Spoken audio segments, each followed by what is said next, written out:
Alright guys, so I thought I was recording. Obviously I didn't record. I got a 2013 Hyundai Sonata, and basically we're trying to get to this clicking noise inside of a steering column. Looks like it's going to come from this unit right here, which is, I believe, the motor for the steering assist feature of this car, electric steering. So yeah, just a bunch of wires in your way you got to take out. That's about it.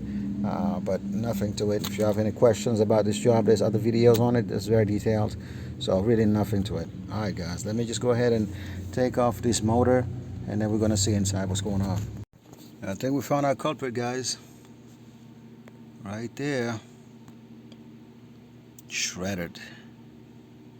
So this actually, I believe, is a recall from Hyundai and Kia. So you may not have to do this yourself. If you're not a shop, you might want to look into it. Maybe there's a recall for this thing. Alright, well, I don't have the part. I just wanted to open it up tonight, and tomorrow we'll just get the part, and I think Dorman make it, and also we're going to see between them and the dealer who got it ready, like the store or the dealership. And if the store has it, and then we'll go to the store, and if the dealership has it, we'll go to the dealership.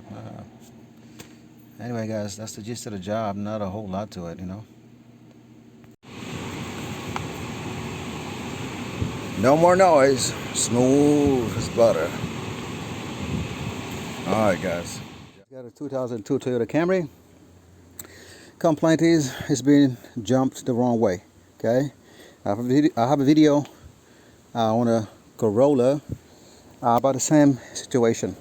On the Corolla is a lot more complex to get the fuse box dismantled. On this one is a lot simpler, but it's still, there's a few tips you could use. First thing first, this is two separate fuse boxes that are joined together, but they are separate, as you can see. This one is the first one to come off. You have a bolt right here, that's a 10mm, and at the bottom you have another bolt right there. Once you remove that, this one basically you can lift it up away from this one. This one you're going to need to release this one. This is the battery positive. Okay, so you're gonna have to remove from a 10mm nut in here. You're gonna pry these tabs inward, right, and then lift on this thing up, and then it's free. Around it, you're gonna see these tabs also. There's a tab there, there's a tab there, there's a tab in the back, there's a tab all the way around it. Make sure you got all of them. Open it up. When you flip the tab open, take your screwdriver and press on the other side there. Okay, flip this open and press inward inside of it to kind of give you some play, and you do that all the way around. Once you do that, there's going to be a zip tie right here. The zip tie is basically joining the box, the lower end, to these wires. So you have to cut the zip tie in order for you to be able to get enough separation. Now this is the fuse we're after. When you jump it the wrong way, this is the fuse I usually blow. The 100 amp fuse, I think it's an alternator fuse. Don't quote me on that, check it. But anyway, now on this side it has an 8mm right there. So you release it, and then on the inner side of it you have a 10mm right there on the second one. That's not the first one, the second one. Okay, so you don't have to take off all of these relays or whatnot to mess with the wiring. You can again access to it with this one right here. I'm going to go inside of it and take that 10mm loose, and then this fuse will be able to come out. So can't do it with one hand. I'm going to show you after I'm done. But there's nothing to this one. It's a lot simpler than the one that I did on my channel, and that one has, it's basically one of the better videos on my entire channel in terms of stats. So yeah. Okay, so I managed to remove it. As you can see, it's no longer there.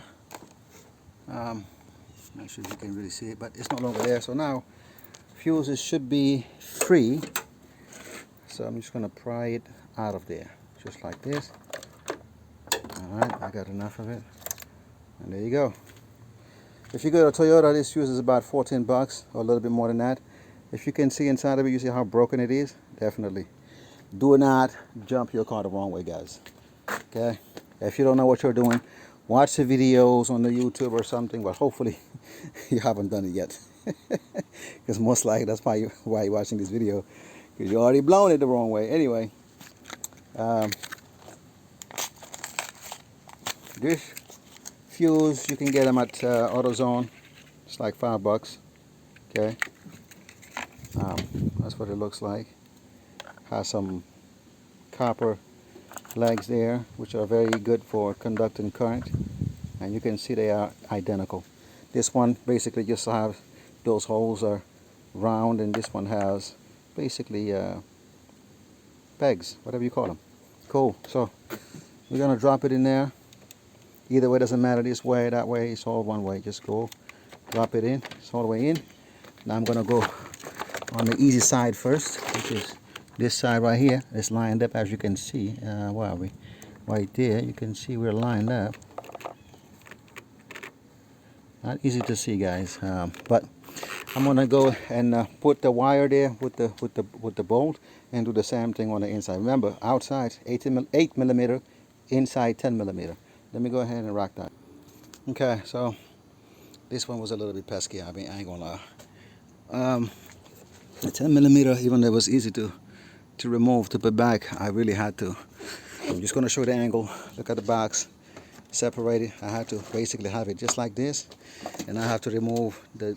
There was a tape right here that was basically binding all these wires together. So I had to make a hole and basically have a 1/4 inch, 10 millimeter deep, with a paper on the bolt so it doesn't back out or it doesn't fall. And that's how I was able to do this. Now it's tight. Let me remove that. You see right there. There you have it right there. I could take the paper out. I'll get it. Anyway, so this is the gist of the job. Oh, did I mention you gotta unhook the battery first? If I didn't mention that, they common sense. Make sure the battery is not connected. All right. So that was it. Before I go ahead and, well, actually, I do have to put this one on for the car to turn on. So let me go ahead and put the boxes back together. There's nothing to it. Like I said, we just took it apart. We're just gonna, basically press them back in, make sure all the tabs snap in, positive, what they call it, positive engagement. Let me do that. Right back. We're going to see if the battery is good enough to start by itself, or maybe give it a boost and see what other fuses are blown as a result, because sometimes you have other fuses that are blown. All right, so about 2 minutes later, both the boxes are back together. So we're gonna put this terminal back on. Make sure it's seated all the way, because remember, the base of the battery post is always a little bit wider, and that's where you want to have it at, so you can have a good clamp and it's gonna do its job. Sometimes when you don't do that, well, then this doesn't, you wonder why it doesn't go on properly. Well, it's because you didn't catch the base. So if you have a striking device, make sure just like that, it goes all the way down. Alright, now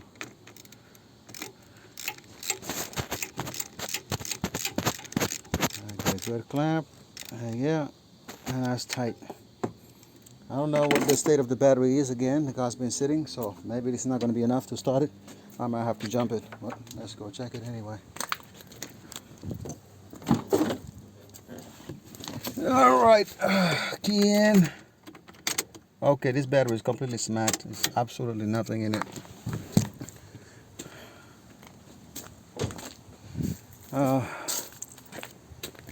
Let's go get out the booster. Hopefully it'll give it some life.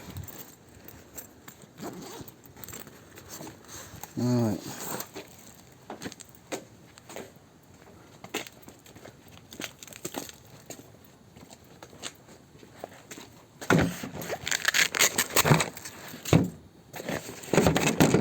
Pause it, guys. I'll get back to you.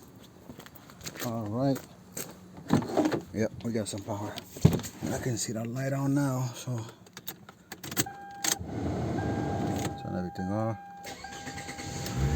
Hey, hey, hey, hey, hey! We're back.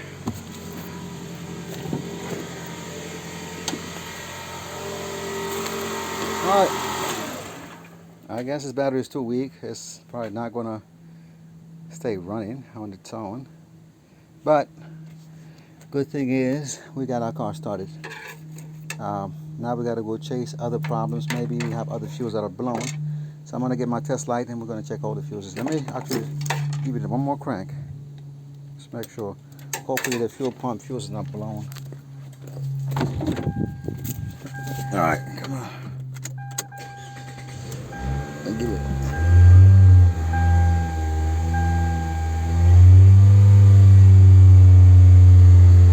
Let me accelerate it.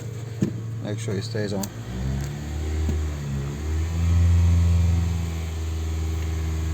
As you saw, guys, the battery was completely done. We didn't get any light in the dash. So it's probably gonna, yeah, see that? That battery is gonna have to be replaced. It's not doing nothing at all, unfortunately. Or we could be having another problem, but I think it's the battery, because look at this. Take it out, put the key back on, nothing. Alright, well, job done anyway here as far as we're concerned. The car started, so that's what we wanted to do. He's gonna have to take the battery to the AutoZone or one of these things and have it charged up or something. In the meantime, I have this RV that they want me to put a alternator in, which I've never done anything like that. So he showed it to me earlier, but really, I don't know. I think I'm gonna have to open up this compartment. Ooh, easy, cowboy. All right.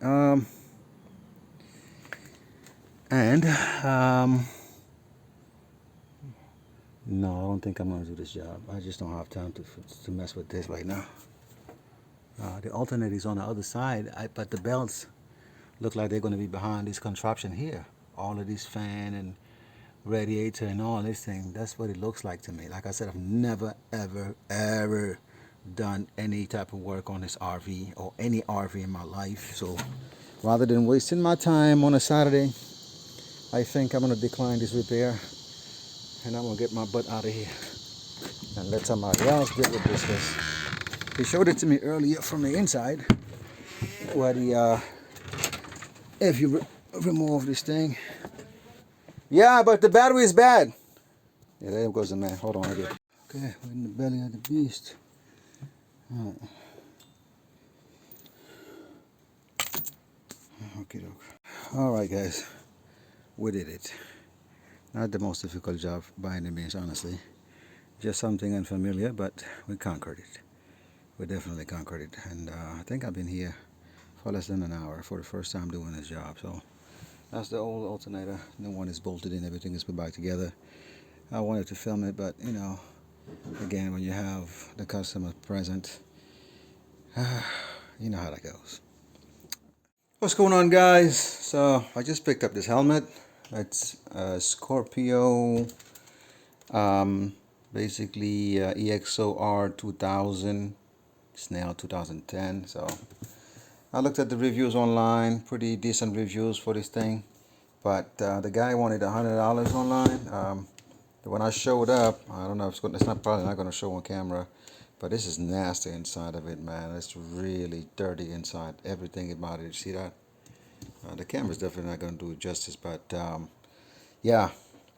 So he listed $400. When I saw it, I told him I was going to give him $40, and that's all I could give him for this thing. So eventually he settled for the $40. So here we go. So we got our helmet now for $40. The shell itself looks okay. I don't see no scratches or nothing like that. The visor is okay. You know, the mechanism, the opening and closing, everything is fine. Essentially, the downside is just all of this filth that you can't really see on camera. But with the naked eye, this is just dirty. So I'm going to try to attempt to remove the lining and just soak it in some detergent, and then see what comes out of it, and see if I can restore it properly. and then we'll see how we do it. All right, guys. All right, just quickly, I just dismantle everything. Just disassemble it. I think this part, I'm not sure if this part will definitely come out or not. It doesn't seem like it wants to actually make it. It does come out. It does come out. Oh yeah, it does come out. Oh yeah, it just pivots. Let me actually do it.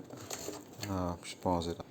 Anyway, it does pivot to a point, but to extract this side of it, you probably have to pry the two side of the shell open and do that, and it's pretty snug. So rather than damaging it, I'm just going to leave it alone.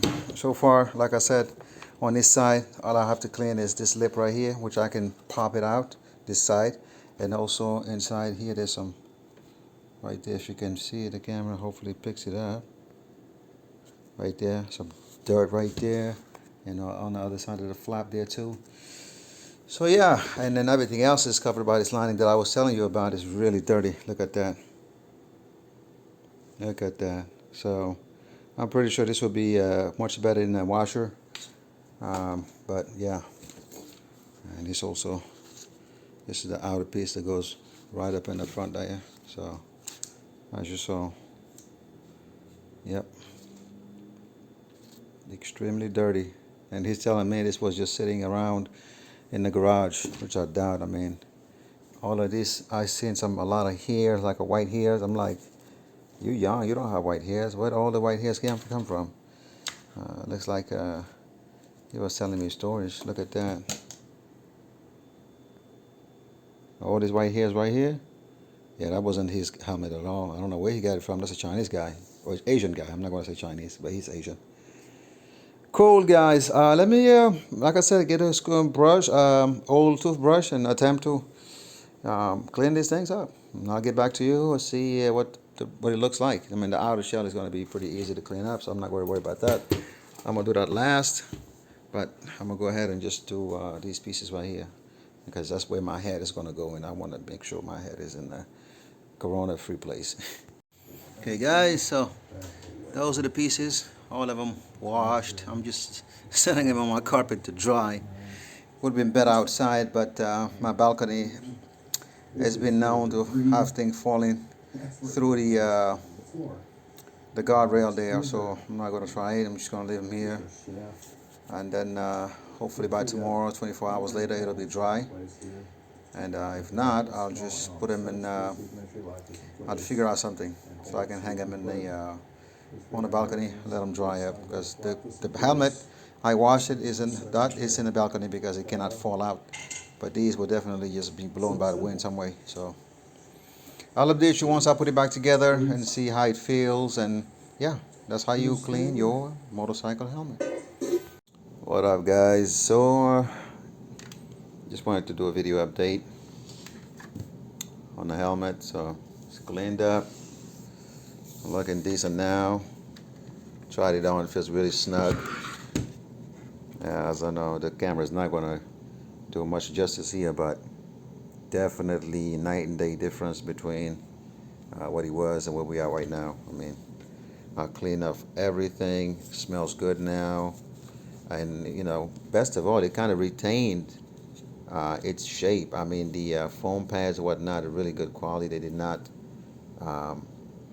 lose their if you will, they bounce or something, or basically they girth as a result of being wet. So all in all, a pretty decent deal for a Scorpio hat, 40 bucks. No scratches or nothing like that on top. It's really clean, as you can see. You know, visor is clear, nothing, no scratches around it. So yeah, and you got these vents, close, open, on top here too, all of that. So yeah, man, 40 bucks. And we got a good helmet. No need to go fancy or nothing like that. That's, you know, first bike, you don't want to spend too much money on anything. You just want to kind of get by, and then, you know, once you get the hang of it and you like it a lot and you want to invest on stuff like that, then get a better bike and maybe update your gear, upgrade your gear and whatnot. So yeah, bro. So next we need to find a some type of GoPro mount so we can go riding and film. All right, guys.